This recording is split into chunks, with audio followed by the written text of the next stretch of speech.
Hello investors. तो आज हम आए हैं एक नए टॉपिक को लेकर जो बहुत ही शानदार टॉपिक है और स्टॉक मार्केट की एक नींव रखता है, मूविंग एवरेज। मूविंग एवरेज को जानने से पहले हम जान लेते हैं एवरेज क्या होती है। तो सिंपल सी डेफिनेशन होती है एवरेज की। एवरेज होता है sum of numbers divided by total numbers. तो इसे एक एग्जांपल के थ्रू समझ लेते हैं। ये एक स्टॉक का प्राइस है। पहले दिन का प्राइस था 10 रुपए, दूसरे दिन का 9 रुपए, तीसरे दिन का 9 रुपए, इसी तरह से 10 दिनों की एक सीरीज कंप्लीट हुई। तो इन 10 दिनों की एवरेज क्या होगी? तो इन सारे प्राइस को हमने जोड़ दिया है। यहाँ पे आप देख सकते हैं डिवाइड कर दिया है उसे 10 से, क्योंकि टोटल नंबर ऑफ डेज 10 है। तो इसकी एवरेज निकली हमारी 11। तो ये हो गई एवरेज की डेफिनेशन और एवरेज निकाली है हमने इन 10 दिनों की। अब मान लीजिए हम 11 दिन में शिफ्ट कर जाते हैं, तो वहां मूविंग एवरेज का कॉन्सेप्ट आ जाता है। वो कैसे आता है वो समझ लेते हैं। यह है एक्सेल सीट और इसमें मैंने वही 10 दिनों की प्राइस डाल दी है जो मैंने आप लोगों को दिखाई थी, और ये एवरेज प्राइस यहाँ पे मैंने डाल दी है। अब मान लीजिए 11वें दिन हमारा शेयर का प्राइस हो जाता है 13 रुपीज। तो ये मूविंग एवरेज क्या हो जाएगी? चेंज हो जाएगी और इसका प्राइस हो गया है 11.3। तो ये 10 दिनों की जो एवरेज थी, इन 10 दिनों की एवरेज को हमने जो कैलकुलेट किया है वो 11 रुपीज थी। अब हम जैसे ही एक कदम आगे बढ़ते हैं 11वें दिन में, तो हम पीछे वाली 10 दिनों की एवरेज को नापेंगे। इस एवरेज को, इस प्राइस को हम भूल जाएंगे। तो यही होती है मूविंग एवरेज। इसका मतलब सिंपल सा है कि हम एवरेज को आगे मूव करते जा रहे हैं। नंबर ऑफ डेज सेम रहेंगे। 10 दिन की एवरेज हमने ली है तो 10 दिन की ही लेते चले जाएंगे। अब हम आगे वाले दिन के लिए समझ लेते हैं। इस शेयर का प्राइस हो जाता है 14 रुपीज। तो मूविंग एवरेज बढ़ के हो जाती है 11.8 रुपीज। इसी तरह से अगर 13th डे में इसका प्राइस हो जाता है 15 रुपीज, तो ये मूविंग एवरेज बढ़ के हो जाती है 12.4। और 14 डे में अगर 14 रुपीज फिर से हो जाता है तो इसकी मूविंग एवरेज हो जाती है 13 रुपीज। तो आप देख सकते हैं इसमें जो लिया गया है इस फॉर्मूले में, तो ये लास्ट के 10 डेज की एवरेज ही ली गई है। तो इसे बोलते हैं मूविंग एवरेज। ये जो एवरेज बन रही है ये है मूविंग एवरेज। तो इसे हम चार्ट के थ्रू समझ लेते हैं।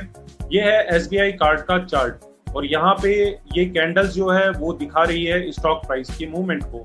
तो पहला दिन बीता, दूसरा, तीसरा, चौथा, पांचवा, छठा, सातवां, आठवां, नौवां और ये 10वां। ये 10th डे में जैसे ही आए तो इन पीछे की 10 दिनों की एवरेज निकाल के ये ब्लू लाइन बना दी गई है। यही है मूविंग एवरेज। इसे सेट करने का बहुत ही आसान तरीका है। आप इंडिकेटर्स में जाइए। इंडिकेटर्स में जाने के बाद में आप यहाँ पे लिख सकते हैं मूविंग एवरेज। तो मूविंग एवरेज आ गई है यहाँ पे।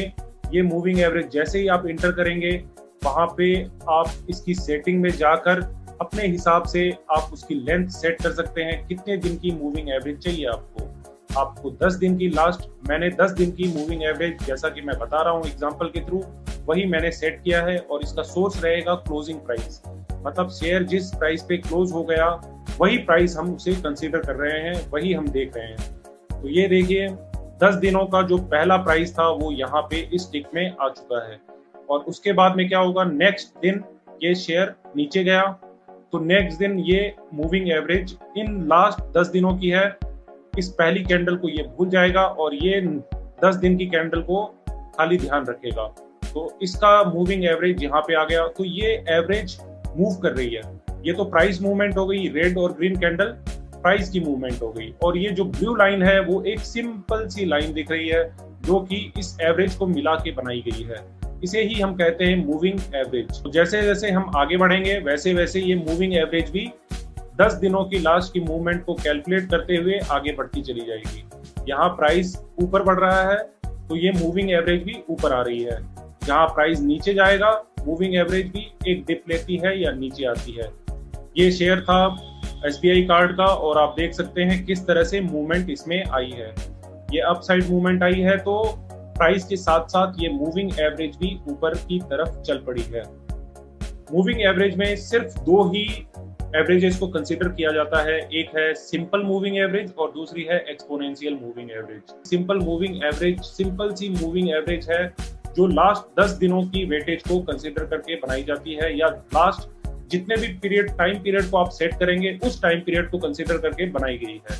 और एक्सपोनेंशियल मूविंग एवरेज में क्या हो जाता है?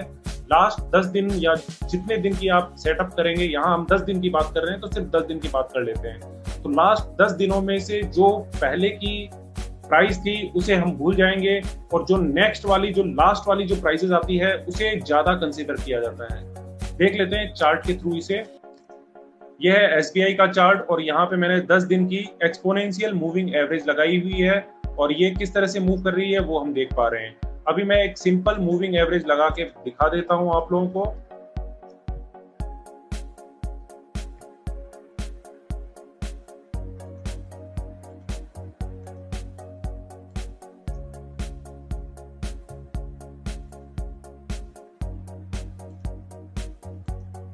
यह है simple moving average. Red colour की है सिंपल मूविंग एवरेज और ब्लू कलर की है एक्सपोनेंशियल मूविंग एवरेज। तो आप देख पा रहे होंगे दोनों अलग अलग लाइन बन रही है।